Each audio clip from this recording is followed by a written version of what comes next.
Como explicar os episódios anteriores? Tudo o que foi dito e acreditado sobre o progresso humano, o quão poderosa é a verdade, o quão certa está de prevalecer sobre o erro, seria pura fábula. Ou devemos acreditar que não é contra o erro que o protestantismo está perdendo a batalha? Tivemos lembretes oficiais recentes sobre quais são algumas das reivindicações do catolicismo romano. Que o próprio Cristo investiu o Papa com plena autoridade para governar e dirigir a Igreja Universal. Que o Papa pode, de maneira apropriada, emitir decretos com base em seu conhecimento seguro, por seu próprio impulso e com a plenitude de seu poder apostólico. Que tais decretos permanecerão em vigor por todo o tempo futuro e jamais, sob nenhum pretexto, poderão ser revogados, limitados ou questionados. Mesmo que um concílio ecumênico, incluindo o colégio de cardeais, consinta unanimemente em sua revogação. Outras reivindicações, afirmadas e mantidas pela Igreja de Roma, podem ser extraídas de fontes igualmente autênticas.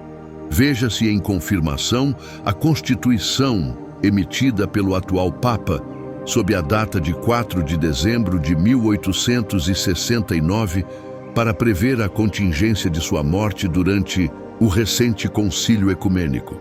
Afirma-se que aos pontífices romanos, nosso Senhor Jesus Cristo deu o pleno poder para alimentar, governar e dirigir a Igreja Universal. O Papa então prossegue declarando: de nosso conhecimento certo, por nosso movimento e na plenitude de nosso poder apostólico, decretamos e ordenamos, etc.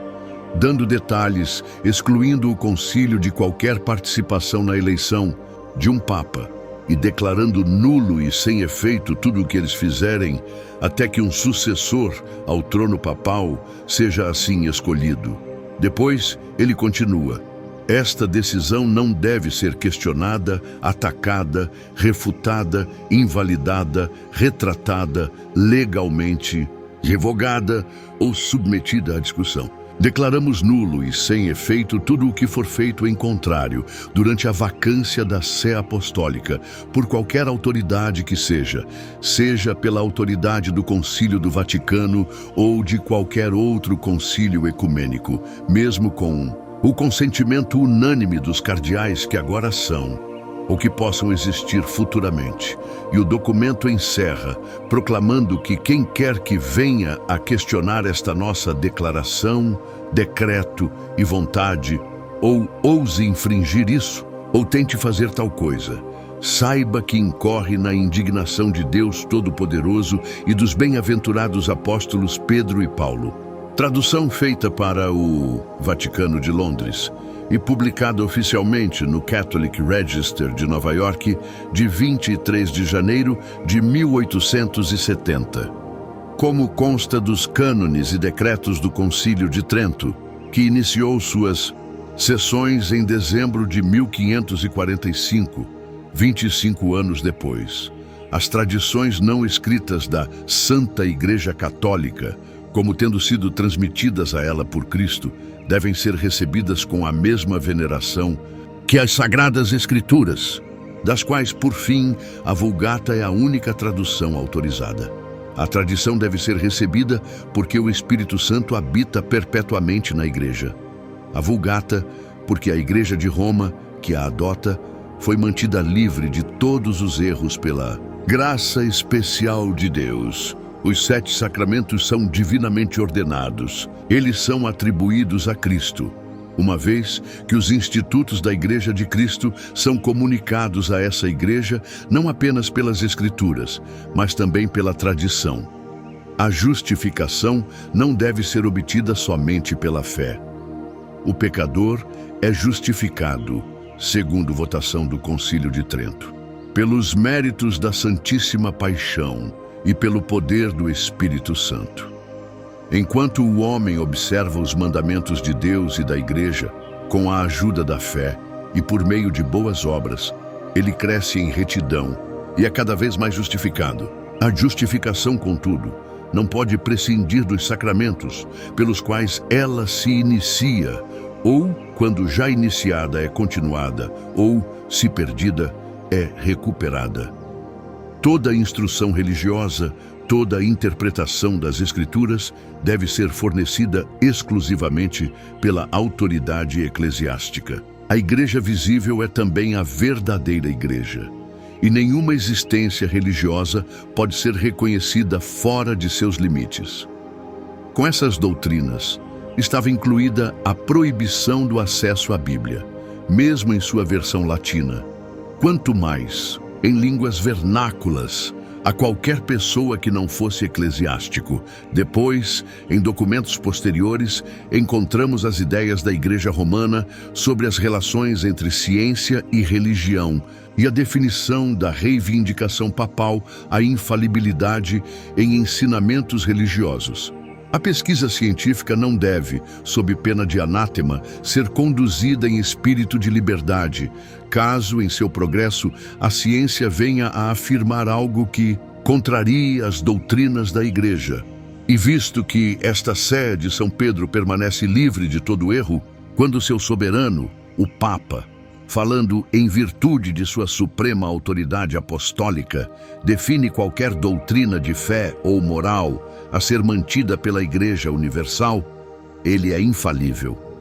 E, portanto, tais definições do pontífice romano são irreformáveis por si mesmas, e não em virtude do consentimento da Igreja. Esse dogma também não pode ser contradito sob pena de anátema. As ideias religiosas peculiares, então, contra as quais o protestantismo, ao longo de 3 séculos, fracassou em avançar, são substancialmente estas: um soberano espiritual, da cristandade, eleito de tempos em tempos por um colégio de cardeais, divinamente ordenado, infalível, autorizado pela divindade a ditar, sem apelação, a religião e a moral do mundo, uma Igreja Universal, na qual o Espírito Santo habita, perpetuamente, mantendo-a livre de todo erro, e cujas tradições têm autoridade igual à das Escrituras, ambas sendo derivadas por inspiração plena de Deus. Nenhuma entrada no céu, exceto para aqueles que recebem os sacramentos.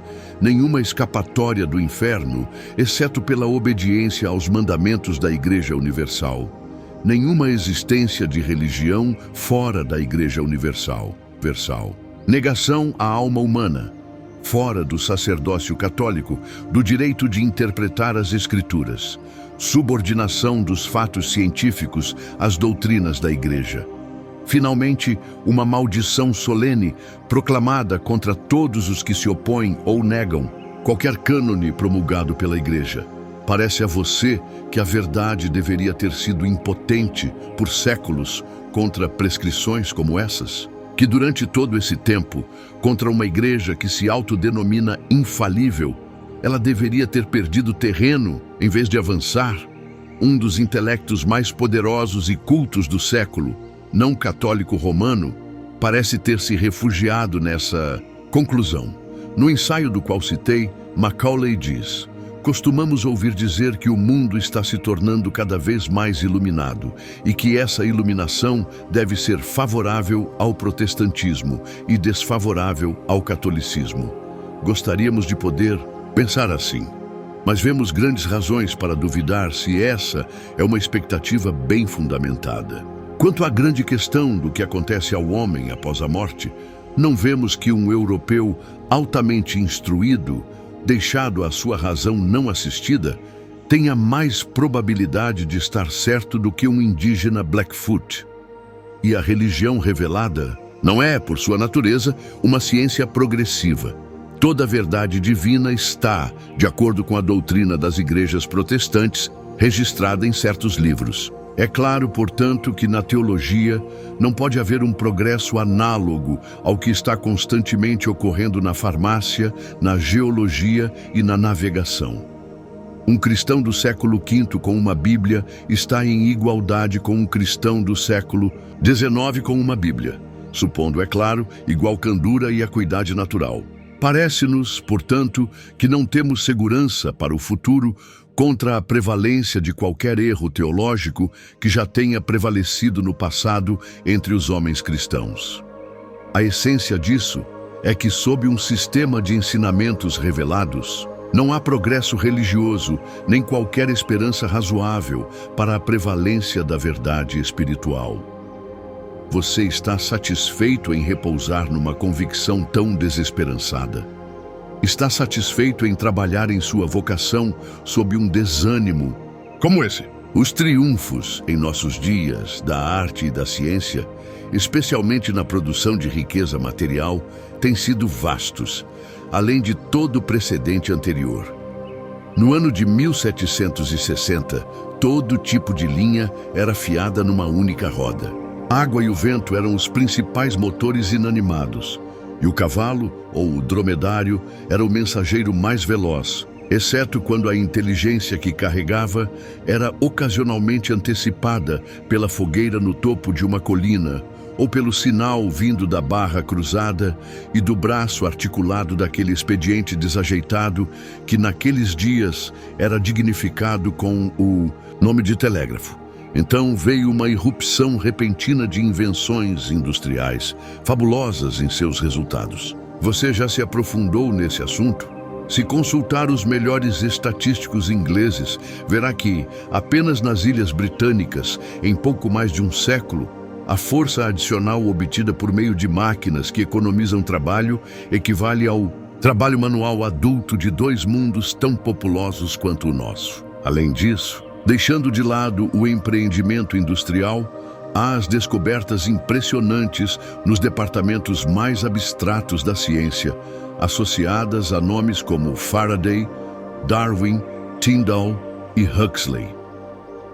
A grande e eterna lei do progresso deve operar em todos os departamentos do conhecimento, exceto em um, o mais importante de todos. Tudo deve avançar, exceto a religião. Houve um Galileu para iluminar nossa ignorância quanto à órbita da Terra e ao movimento do Sol. Um Newton para nos explicar o percurso dos planetas e dos sistemas de planetas por todo o firmamento. Um Harvey para detectar a circulação do sangue. Um Humboldt para desvendar para nós o cosmos. Um Bacon para organizar a exploração de todos os campos do conhecimento terreno. Em todo o departamento da ciência material e intelectual, o avanço tem sido de conquista em conquista, mas, em pneumatologia, o fim já foi alcançado. O investigador da religião já não tem uma vocação legítima. Devemos dizer de suas doutrinas, como disse um filósofo escocês sobre as fundações acadêmicas da Europa, que elas não estão sem sua lição para o historiador da mente humana. Imovivelmente ancoradas na mesma estação, pela força de seus cabos e pelo peso de suas âncoras, elas servem para marcar a velocidade com que, ao passá-las, o restante do mundo é levado adiante. Agradeço a Deus por não acreditar nisso. Se fosse verdade, a vida teria pouco valor. Quão desanimadora, quão absolutamente indigna seria a concepção de que, sob a economia divina, aquele grandioso privilégio do progresso, ao qual o homem deve tudo o que foi ou será, é negado à ciência da alma, enquanto é concedido a todas as outras. Não falo dos arcanos da teologia, falo da alma do homem, não da essência de Deus. Não creio que nós, deste mundo, venhamos algum dia a fazer progresso na literatura do planeta Júpiter ou na linguagem falada pelos habitantes de Saturno. Há aquilo que para o homem é o incognoscível, e fora da esfera do cognoscível, o progresso humano não pode existir. Exceto na medida em que as obras de Deus ao nosso redor revelam o seu autor e seus atributos, não creio que possamos, por meio de investigação, avançar na descoberta dos caminhos do Criador, ou de seus pensamentos, ou de seus juízos, visto que estes não são como os nossos, mas são insondáveis e impossíveis de descobrir. Quando avançamos na busca desses mistérios, o poder do mais alto intelecto se extingue antes de alcançar seu objetivo, como as ondas de um oceano revolto que quebram e se perdem na vasta imensidão. A evidência está espalhada por todas as obras de Deus.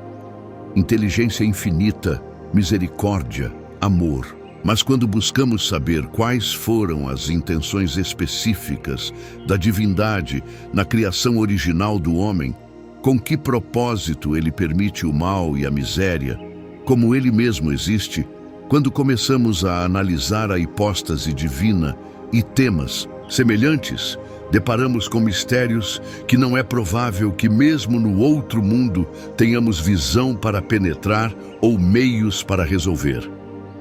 O argumento de Macaulay, então, pode ser admitido na medida em que se aplica às porções mais abstrusas da teologia especulativa, mas apenas porque doutrinas teológicas abstrusas estão entre as coisas incognoscíveis. Mas quanto à ciência espiritual, creio firmemente que temos os meios para estudá-la e, portanto, para avançar em seus diversos ramos. Quando declaramos que a verdade é poderosa e prevalecerá, não devemos excetuar a verdade espiritual, pois esta é a mais poderosa de todas. Por que o calvinismo, porque o luteranismo não prevaleceram contra a Igreja Romana, pode ser explicado sem assumir que o cristianismo carece do elemento de progresso. As verdades salutares que a Reforma apresentou, ela sem dúvida deveu seu meio século de progresso. Permanece a hipótese de que, embora o protestantismo possa ter se aproximado em muitos aspectos mais da verdade do que o catolicismo romano, e pode, em outras questões, não ter atendido às necessidades da época, e pode ter cometido erros radicais de opinião que se mostraram fatais ao seu avanço. A grande verdade inerente ao protestantismo e através da qual, no século XVI, veio principalmente o maravilhoso impulso que recebeu, é uma que tem comovido os corações dos homens desde que eles começaram a pensar e raciocinar. Lutero tocou nisso. Argumentarei e escreverei e exortarei, disse ele, mas não compelirei ninguém. Se ele não tem direito ao título de apóstolo da liberdade de pensamento e de expressão, é porque, quando os homens emergem pela primeira vez à luz, seu fulgor costuma cegá-los, e assim o mundo avança apenas passo a passo. Se o doutor de Wittenberg nada mais tivesse feito senão exigir e obter para o povo o direito de ler, na língua vernácula, as palavras e os feitos de Cristo, em vez de tomar o sistema cristão de segunda mão, de uma ordem privilegiada, esse único feito já o tornaria digno da gratidão eterna da humanidade. Lutero não foi tolerante, não foi coerente, mas quão franco e destemido ele foi, mesmo quando sua vida estava em jogo. Não podemos pensar nele sem lembrar as célebres palavras: "Irei", disse ele quando, ao chegar à convocação para comparecer à dieta de Worms, amigos tímidos previram para ele o destino de Hus. "Irei, mesmo que haja tantos demônios. Lá quantas são as telhas nos telhados das casas." Ele foi, e o mundo se lembrará por muito tempo do desfecho. O pecado em Marburgo e em Genebra. Profundo deve ser o pesar sentido por todo amigo do destemido wittenbergense ao lembrar que a história logo apresentaria o reverso da medalha.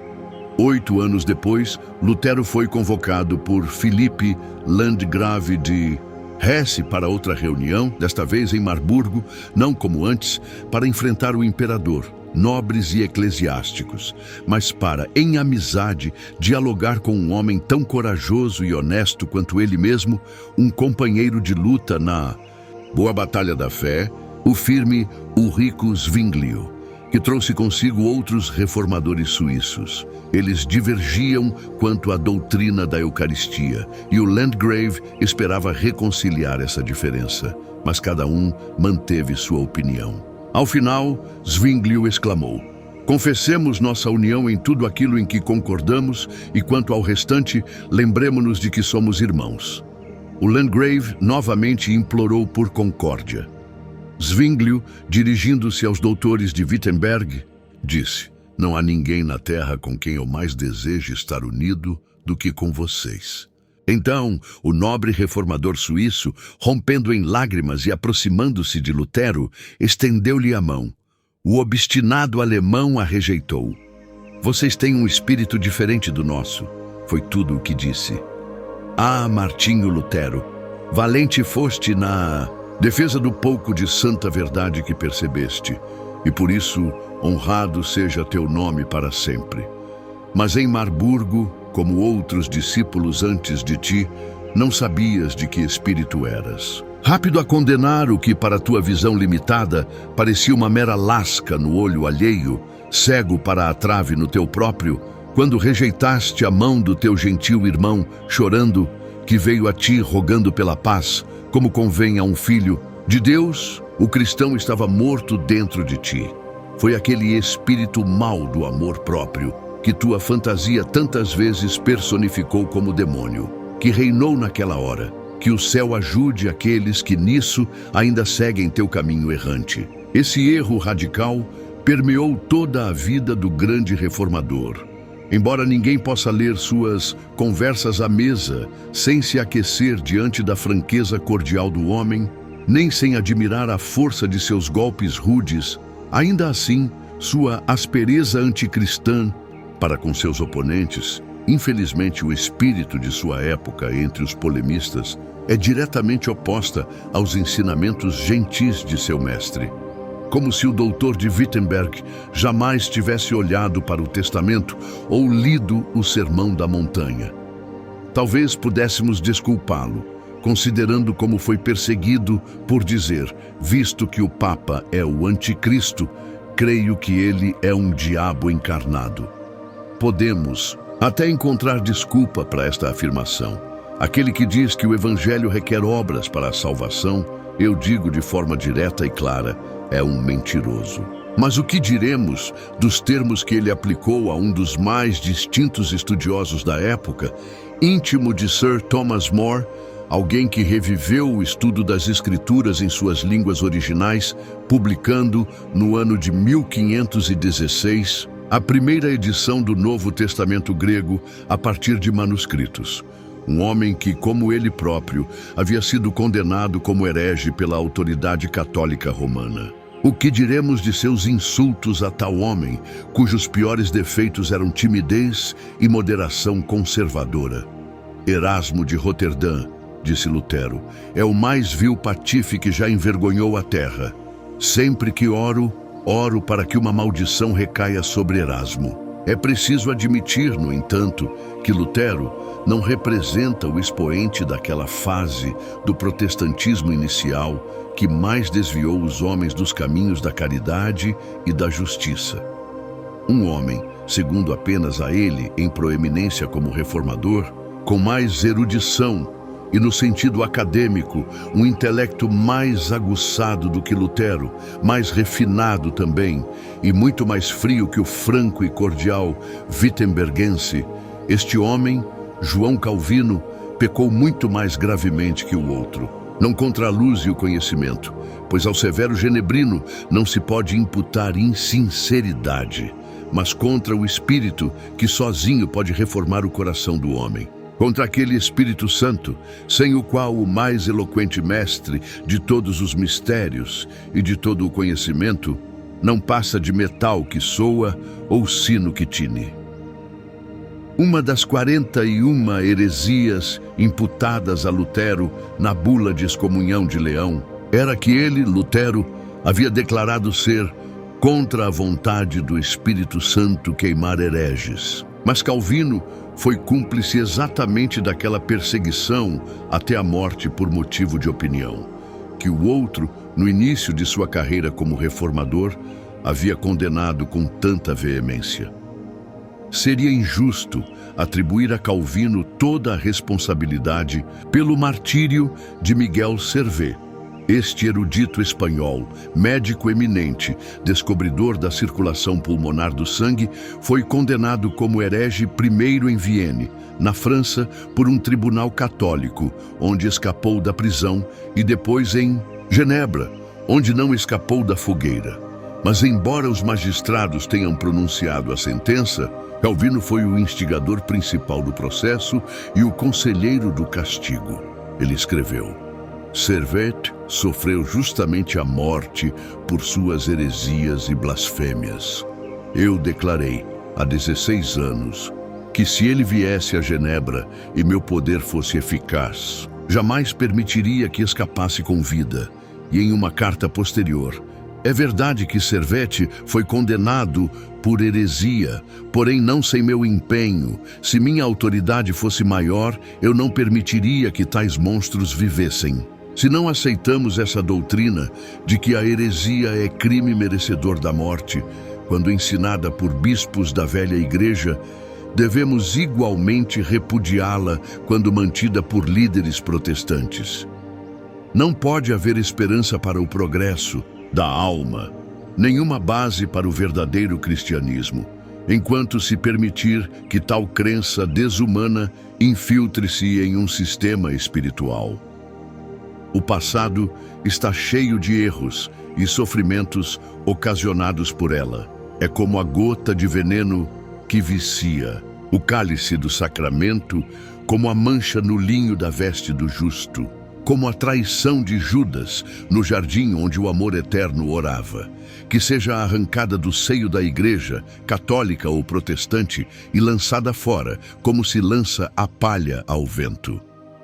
O verdadeiro Espírito de Cristo é aquele que ora, mesmo por seus inimigos, que quando ultrajado, não responde com injúrias, que não veio para destruir as almas dos homens, mas para salvá-las. Esse Espírito foi morto em Genebra, e na fogueira de Servet, acesa em nome da ortodoxia, arderam, junto com um homem de ciência e fé, os últimos resquícios de caridade evangélica no coração dos juízes. A reforma teve sua glória, sim, mas também sua vergonha. Que eu não seja tido como alguém que fez afirmações levianas, aqui acerca de um episódio importante da história que não examinei cuidadosamente, peço-lhe que tenha paciência enquanto recordo brevemente os principais incidentes relacionados à queima, como herege, por parte dos protestantes de Genebra, de um irmão cristão, no ano de 1553. A história foi contada por um eminente teólogo protestante, com cuidadosa imparcialidade e uma extrema minuciosidade de detalhes. E ainda existem numerosos registros oficiais, ou de outra forma confiáveis, pelos quais se pode aferir a exatidão do historiador. As fortunas e o destino de Serveto. Miguel Serveto, ou como é geralmente chamado Servetus, nasceu no ano de 1509, em Vila Nueva, uma cidade no Reino de Aragão, que 35 anos antes havia se tornado parte do Reino da Espanha. Era de nascimento respeitável. Seus pais eram católicos e seu pai, um advogado de boa reputação e tabelião da cidade. Provavelmente foi educado para a igreja em um convento espanhol, mas emigrou de seu país natal aos 19 anos de idade, para nunca mais retornar. Tinha constituição frágil, sofria de hérnia desde o nascimento e, segundo sua própria declaração, foi por causa de sua saúde debilitada que nunca se casou.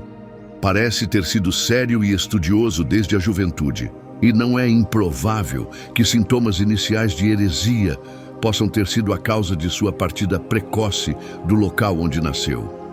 É certo que, 3 anos após sua emigração, já havia abandonado a fé romana e se imbuído das ideias religiosas que regeriam sua vida. Esses 3 anos foram passados principalmente em estudos na Universidade de Toulouse. Com apenas 22 anos de idade, ou seja, em 1530, ele visitou, em Basileia, um notável reformador suíço, Johann Elschein, mais conhecido pelo nome grego que adotou, o Ecolampadius, apresentando-lhe francamente seu credo. Este parecia ser substancialmente o seguinte: há um só Deus todo-poderoso e nenhum outro além dele, uno, não composto, que por meio de sua palavra e do Espírito Santo criou todas as coisas. Há um único Senhor, Jesus Cristo, o Filho de Deus, gerado pela palavra eterna do Pai e dado por Deus aos homens como Salvador e Redentor. Ele ora ao Pai por nós e por meio de suas orações e pela atuação dos anjos, recebemos o Espírito Santo. O Ecolampadius, o principal líder do novo movimento religioso em Basileia e um homem altamente estimado em toda a Suíça, era por natureza de caráter brando e gentil para a época. Ainda assim, ficou profundamente incomodado com o fervor e o que deve ter considerado a presunção de um jovem mal saído da adolescência que lhe impunha a ele, um patriarca em Israel, doutrinas com sabor de arianismo e debatia com alguém, mais do que o dobro de sua idade, como se fosse de igual para igual. Separaram-se, como homens honestos frequentemente o fazem, mutuamente indignados. O espanhol protestava que sempre reconheceria Cristo como o Filho de Deus. O suíço insistia que, se seu oponente pretendia ser cristão, deveria reconhecer Cristo como o Filho eterno e incriado de Deus, de substância idêntica à do Pai. Era a mesma disputa, ainda não resolvida, que havia convulsionado o Concílio de Nicéia, 12 séculos antes, entre os defensores da doutrina ortodoxa da homoousia e os da doutrina heterodoxa da homoiousia.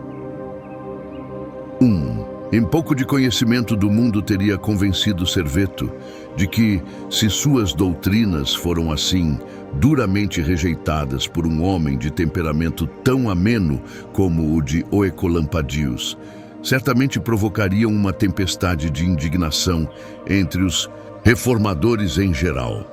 Mas sem perceber isso, ou se percebeu, não se deixando deter pela prudência e levado pela convicção de que tinha uma missão divina, o jovem espanhol imprimiu em Estrasburgo, em 1531, sua obra sobre os erros da Trindade. Teve ampla circulação e efeito exasperante. O Ecolampadius, escrevendo a Bucero para exonerar seus compatriotas de qualquer simpatia com tal heresia, acrescenta que não sabia como aquela besta havia escapado para a Suíça. E Bucero, geralmente moderado na linguagem para um teólogo do século XVI, pregou violentamente contra Serveto, declarando que o herege deveria ser estripado e despedaçado. Os reformadores se sentiram ainda mais ultrajados porque os católicos lhes jogavam na cara que esse novo arianismo de Serveto, como chamavam, era o legítimo rebento da reforma. Tornou-se perigoso para o inovador imprudente permanecer tanto na Suíça quanto na Alemanha. Refugiou-se na França, primeiro em Lyon, depois em Paris, onde durante anos estudou a profissão médica, obtendo diploma tanto em medicina quanto em artes. Deu aulas também de astronomia e matemática e, ao que parece, não para plateias obscuras, tendo entre seus ouvintes homens ilustres, um dos quais foi o erudito Pedro Palmer, ou Palmérius, posteriormente, felizmente para Serveto, dignitário da Igreja Romana. Depois, publicou uma obra médica, entrou em sérios conflitos com a faculdade de Paris e deixou a cidade como consequência em 1540. Em 1542, estabeleceu-se em Vienne, uma cidade às margens do Ródano, cerca de 25 milhas ao sul de Lyon, tendo como principal motivação o fato de seu antigo amigo e patrono, Palmier, ser então arcebispo católico do local. Ali também encontrou encalorosos simpatizantes no irmão do arcebispo, o prior Jean Palmier, em Rochefort, presidente da Faculdade de Medicina, e em um antigo amigo íntimo e colega de estudos em Paris, Jean Perrelus, médico do arcebispo. Ali residiu Serveto por cerca de 10 anos, exercendo com sucesso a profissão médica, vivendo em boas relações com as autoridades locais e os principais cidadãos, até que em 1553 publicou em segredo e sob um nome fictício seu último e mais ousado trabalho, Restituição do Cristianismo, contendo 230 páginas, seguidas por outras 20 de apêndices. O livro foi impresso em Viena por um impressor chamado Arnoldo, o qual, no momento da descoberta, declarou não saber que o autor era Serveto. Seu nome no frontispício era Michel de Villeneuve, o nome francês da sua cidade natal. Pouquíssimos exemplares do livro foram distribuídos, talvez menos de 30, e esses cuidadosamente enviados a pessoas de sua confiança. Um desses exemplares, no entanto, caiu nas mãos de Calvino, que imediatamente reconheceu o autor. Havia muitos anos, desde 1540, que os dois homens mantinham correspondência sobre suas divergências teológicas. As cartas de Serveto, repletas de entusiasmo, ideias ousadas, convicção intensa e uma crítica impetuosa contra Calvino, eram tudo menos conciliadoras. E embora Calvino inicialmente respondesse com moderação e racionalidade, acabou se irritando com o que considerava insolência e declarou mais tarde, por escrito, que se Serveto jamais viesse a Genebra, ele não sairia vivo. Quando, portanto, o exemplar do livro lhe chegou às mãos, Calvino denunciou Serveto às autoridades católicas de Viena, enviando-lhes, inclusive, cópias da correspondência privada que haviam trocado. Com base nessas provas, Serveto foi preso, acusado de heresia e levado perante um tribunal eclesiástico. Contudo, graças a amigos influentes, escapou da prisão e fugiu. Ninguém sabe exatamente para onde, durante quase 2 meses. Por incrível que pareça, sua fuga o levou a Genebra, justamente a cidade onde seu mais poderoso inimigo teológico tinha plena autoridade. Em Viena, ele publicou 2 trabalhos. Uma edição revisada com notas e emendas daquele grande tesouro de conhecimento cósmico antigo de Ptolomeu, que Humboldt caracteriza como uma produção colossal, e uma nova edição da Vulgata, com um prefácio e anotações. Passou 10 anos em Viena, os mais tranquilos de sua vida tumultuada. Sua prática como médico crescia diariamente, através da amizade de influentes protetores, aos quais, como ele expressou com elegância na dedicatória de seu trabalho sobre Ptolomeu, suas obrigações eram tão grandes quanto as dos estudiosos de geografia para com Ptolomeu. Durante esse período, ele silenciosamente se conformou aos ritos da Igreja Católica, provavelmente impelido por uma sensação de extrema imprudência ao alienar aqueles benévolos protetores aos quais devia não apenas suas atuais circunstâncias favoráveis, mas também a proteção de sua vida.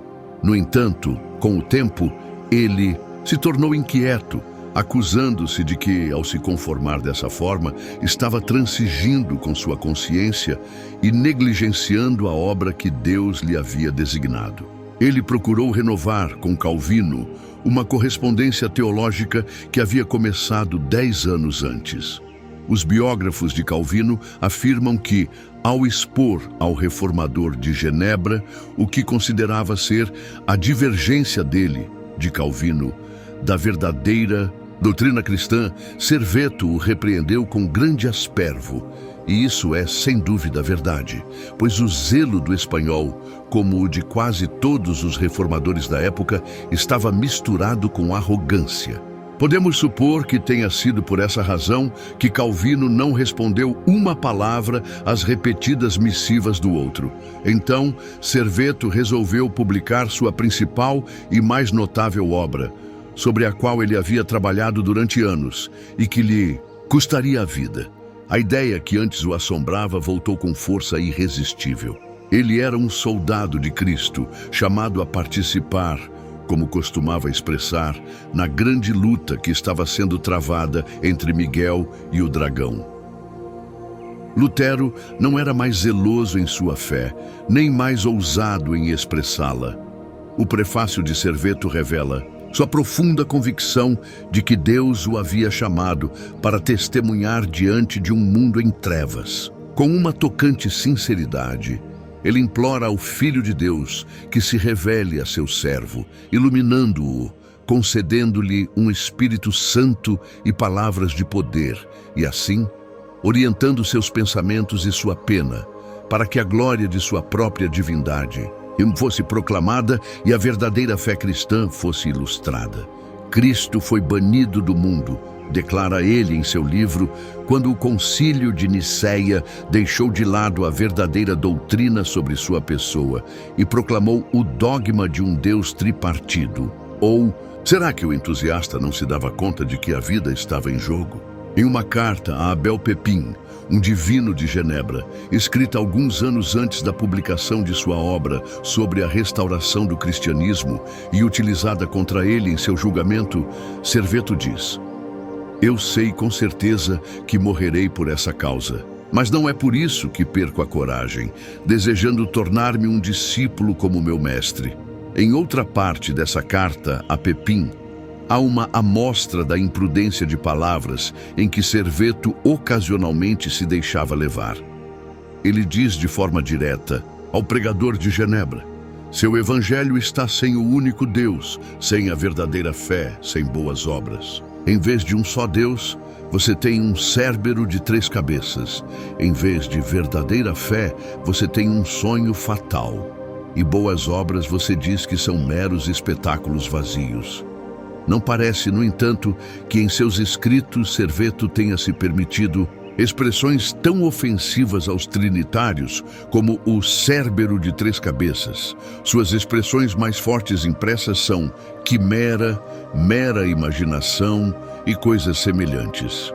Mal Serveto publicou seu livro, uma cópia chegou a Genebra, onde causou grande agitação. Um certo francês, chamado William Try, um convertido da Igreja de Roma, que havia se refugiado naquela cidade, parece ter sido especialmente irritado por isso. Ele escreveu, em março 1552, para um amigo católico. Em Lyon, alguns dizem que a pedido de Calvino, mas disso não há provas suficientes. Ele zombava de seu amigo pela negligência da igreja que ele próprio havia abandonado, ao tolerar em Vienne um grande herege, e deu o nome e o endereço de Serveto, assim como o título de sua nova obra. Seu amigo considerou um dever levar o caso ao arcebispo de Vienne. Lentamente e de forma relutante, ao que parece, os amigos católicos de Serveto em Vienne se moveram nesse sentido, alegando que não havia provas suficientes de que o muito conhecido e respeitado médico Michael de Villanueva, pois sob esse nome ele era conhecido entre eles, fosse Serveto e que tivesse escrito o livro em questão. Desapontado com sua primeira tentativa, Try obteve de Calvino as cartas privadas sobre teologia que Serveto lhe havia dirigido e enviou-as no mês de abril a Vienne. Mesmo assim, as autoridades católicas parecem ter hesitado. 6 semanas mais se passaram antes que Serveto fosse preso.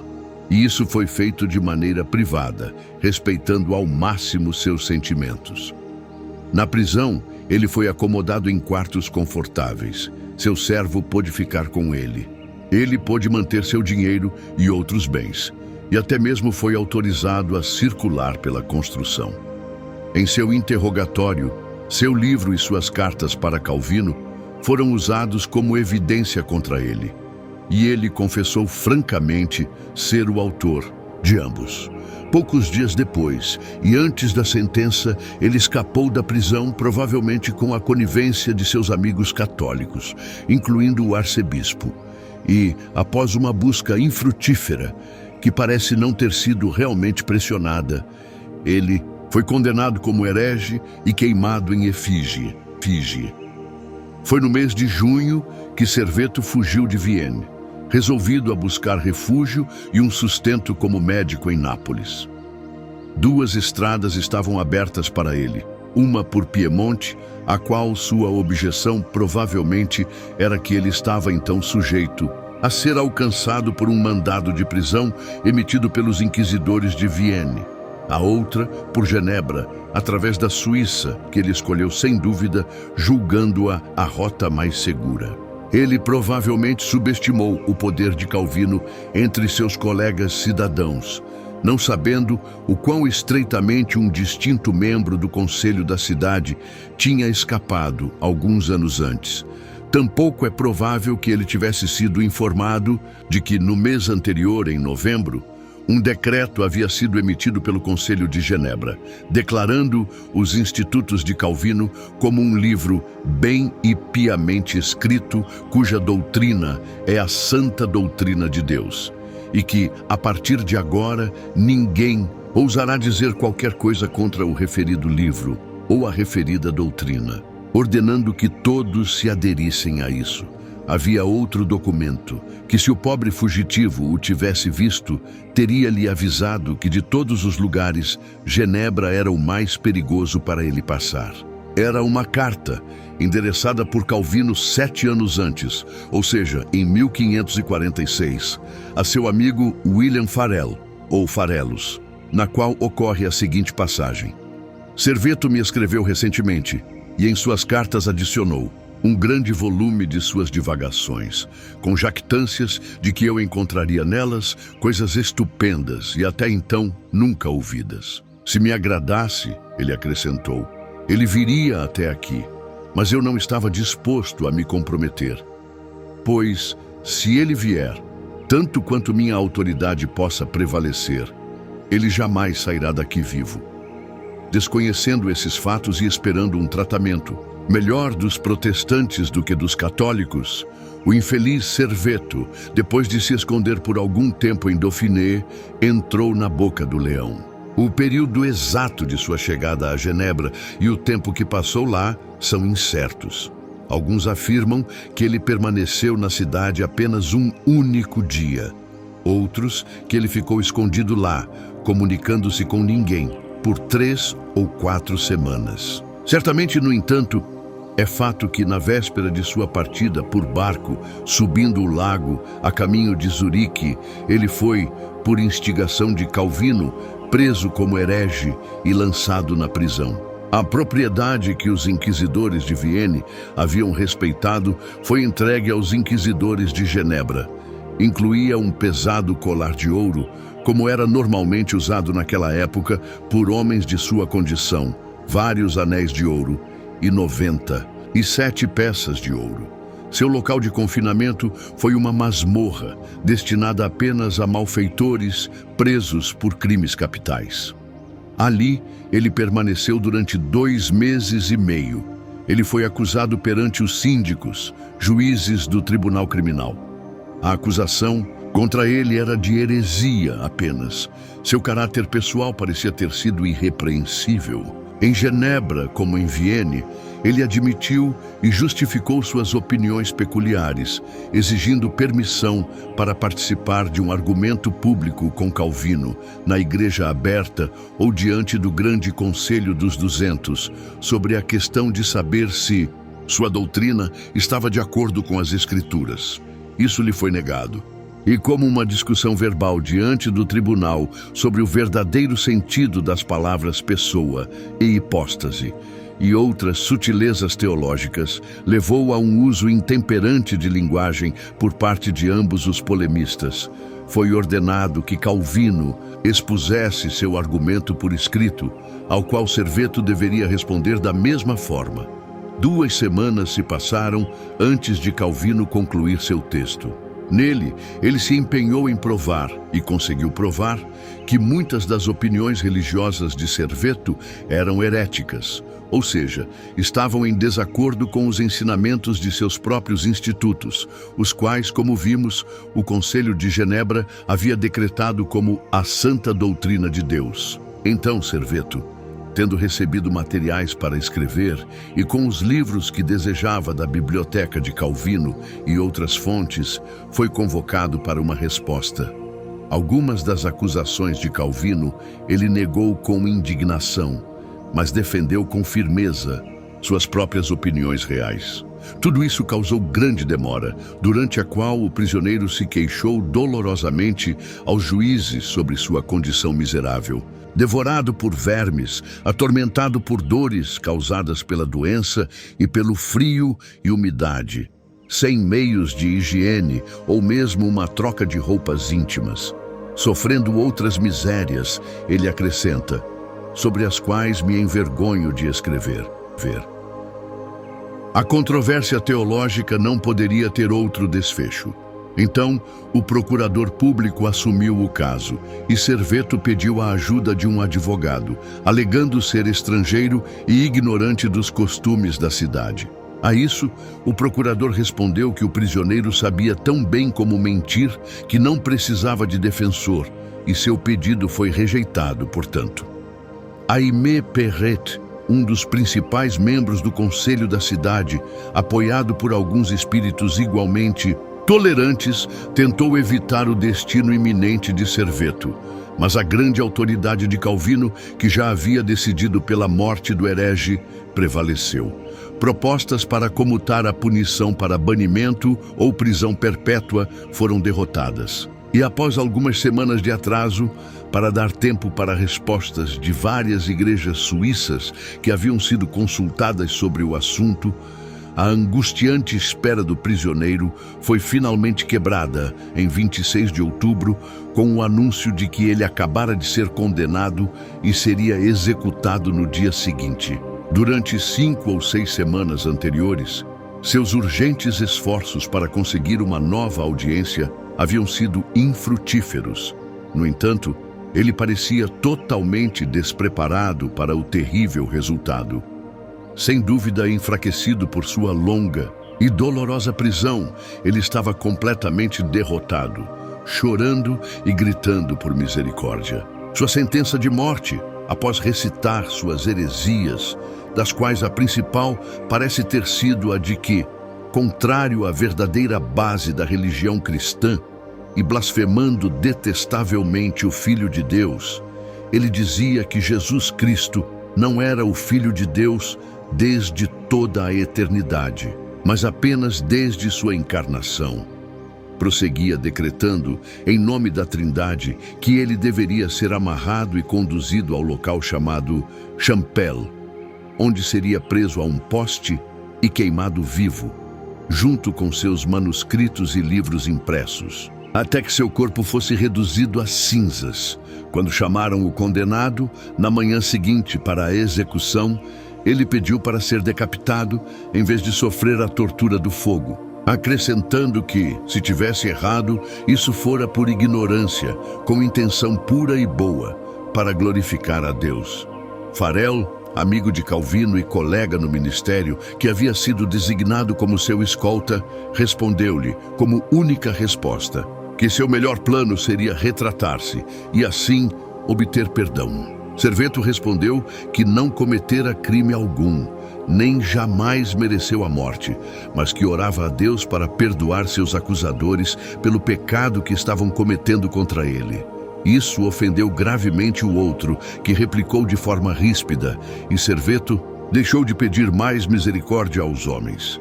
Essa submissão, até certo ponto, moveu Farel, que enviou uma petição ao conselho, pedindo que a punição de Serveto fosse comutada para a morte pela faca. Mas os juízes foram inexoráveis e a procissão seguiu em direção à pequena colina fora dos muros, onde a sentença seria cumprida. Durante o trajeto, Serveto exclamava em voz alta de tempos em tempos, «Ó Deus, salva minha alma! Ó Jesus, Tu Filho do Deus Eterno, tem misericórdia de mim!» Mude suas últimas palavras, disse seu conselheiro espiritual. Se quiser se salvar, chame por Jesus, o Filho Eterno de Deus. Mas ele não foi movido a isso. Quando se aproximou do local fatal e viu o poste com a lenha empilhada ao redor, caiu de rosto, orando em silêncio. Então Farel discursou para a multidão. «Vede aqui», disse ele, «quão poderosa é a força de Satanás. Este infeliz que está prestes a sofrer a morte é um homem muito erudito, e talvez até mesmo ele pense que o que fez está certo, mas o diabo o tem em suas garras, tendo tomado total posse dele. Cuidai para que uma calamidade semelhante não vos aconteça. Quando Serveto se levantou da oração, Farel fez uma última tentativa para obter dele uma confissão de que Cristo era o Filho de Deus desde toda a eternidade. Mas em resposta, ele apenas gritou: meu Deus, meu Deus! Você não pode dizer algo melhor do que isso? Insistiu o pregador. O que há de melhor, respondeu o pobre infeliz, do que chamar por Deus em minha maior necessidade? Então ele pediu aos espectadores que orassem por ele. No último momento, antes de ser entregue às mãos do executor, Farel exclamou: o Filho eterno de Deus, diga apenas isso. Nenhuma palavra do condenado em resposta. Ele foi preso ao poste por uma forte corrente ao redor de seu corpo e uma corda passou várias vezes em seu pescoço, com o livro que constituía seu crime amarrado à sua cintura. Quando viu a lenha sendo acesa e sentiu o primeiro toque da chama, gritou de tal forma que a multidão ao redor se estremeceu de horror. O combustível era verde, madeira de carvalho, e sua tortura durou meia hora inteira. Alguns dos espectadores, movidos por uma compaixão irresistível, jogaram fagotes ardentes sobre seu corpo para terminar logo com sua agonia. Suas últimas palavras, pronunciadas em voz alta, foram estas: Jesus, tu Filho do Deus eterno, tem piedade de mim.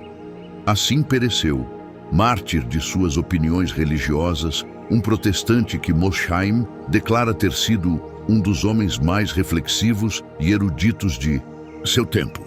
Calvino causou sua morte, mas não é responsável por sua tortura. Não devemos considerar como fingido um zelo que erra apenas por falta de conhecimento. Não temos o direito de negar que, como Paulo antes de sua conversão, o reformador de Genebra realmente acreditava que, ao perseguir aqueles com quem discordava, estava fazendo o serviço de Deus. Certamente, ele justificou corajosamente o ato. Nem ele sozinho. Lamentavelmente, a sua morte foi geralmente elogiada pelos protestantes daquela época como um ato agradável a Deus. Mosheim, ao falar sobre o estado de sentimentos entre os reformadores, quando a notícia da morte de Serveto se espalhou entre eles, diz que enquanto alguns condenaram a severidade da punição, a grande maioria endossou o ato e aplaudiu como digno de honra imortal o zelo de Calvino pela religião. O amável Melanchthon, ele mesmo, escrevendo a Calvino um ano após o martírio de Serveto, não hesitou em dizer: a Igreja lhe deve agora e lhe deverá no futuro uma dívida de gratidão. Afirma-se que seus magistrados agiram com justiça, pois por sentença judicial, eles colocaram à morte aquele homem blasfemo. Se Lutero teria concordado com essa opinião, isso deve permanecer sempre uma questão de conjectura. Ele morreu 7 anos antes de Serveto sofrer. 25 anos. Antes desse evento, ele havia escrito contra a pena capital por opinião, declarando que os falsos mestres deveriam ser apenas banidos. Tolerância religiosa há 300 anos. Na verdade, como regra geral, os reformadores do século XVI rejeitaram, tanto em princípio quanto na prática, a ideia de liberdade religiosa. Entre todos os teólogos notáveis da Reforma, encontro apenas 2 que defenderam o direito do homem à liberdade de consciência: Sebastian Castalho e Loelius Sotinus. Nenhum dos 2 pode ser classificado entre os líderes influentes do movimento protestante. Castalio, francês de nascimento e por vários anos professor de literatura clássica em Genebra, mas banido de lá no ano de 1544 por causa de uma briga com Calvino, foi o mais franco. Socinus, um italiano de família nobre e, como é bem conhecido, um antitrinitário, tímido por natureza, falou menos abertamente. De maneira geral, A liberdade religiosa era desconhecida por toda a Europa durante o século XVI. É importante obter uma ideia distinta da posição tomada pelos reformadores daquela época sobre o tema da emancipação mental. Lutero havia despido a Bíblia de seus adornos eruditos e a submeteu em uma língua simples à massa iletrada de seus conterrâneos. Mas ao dar-lhes o livro, ele negou-lhes o direito de interpretá-lo. Ele e seus colaboradores no ministério declararam que se alguém, lendo as Escrituras traduzidas, derivasse delas, por mais sinceramente que fosse, concepções sobre a natureza da Trindade ou sobre a divindade de Cristo ou sobre as doutrinas da expiação que diferissem das suas, tal dissidente seria um blasfemo detestável que deveria sofrer a morte ou, no mínimo, o exílio. Quão pior era o decreto de um único papa do que a imposição de um presbitério. Quão melhor o Conselho Municipal de Genebra do que o Concílio Ecumênico de Trento, ambos assumindo decidir para o mundo cristão o que é a doutrina santa de Deus. Poderiam tais homens vencer em luta espiritual? E porque não venceram, estamos justificados em concluir com Macaulay que não existe tal coisa como progresso religioso? Acho que não. O protestantismo do século XVI falhou, de fato, em se estabelecer como a única religião dominante da civilização. Mas, demonstrando o espírito que demonstrou, você acha que deveria ter vencido? Essa questão, você talvez me lembre, envolve artigos de fé religiosa, bem como direitos de julgamento pessoal. Indubitavelmente. E embora seja algo fora do meu propósito atual, engajar-me em controvérsia teológica, já que o mundo não lê mais volumes enormes atualmente, e eu proponho escrever apenas um pequeno volume. Ainda assim, é útil ser lembrado do que eram os dogmas daquela época. E isso especialmente porque se encontra, na história simbólica do tempo, causa mais que suficiente e uma certa justificativa para a negação da liberdade mental para a humanidade. Enquanto os reformadores estabeleciam a fé na doutrina, separada das obras, como a única coisa necessária para a salvação da alma, eles rejeitaram outra fase da fé essencial para o aperfeiçoamento humano. Eles não acreditavam na virtude humana e, como corolário, consideravam o homem incapaz de ser confiado, especialmente na escolha de uma religião. Permita-me então aqui reproduzir brevemente dos livros texto credenciados do início do protestantismo alguns dos dogmas mais importantes, suficientemente conhecidos, sem dúvida, pela maioria dos estudantes de sua profissão, mas provavelmente menos familiares em sua forma original para a maioria dos inquisidores seculares.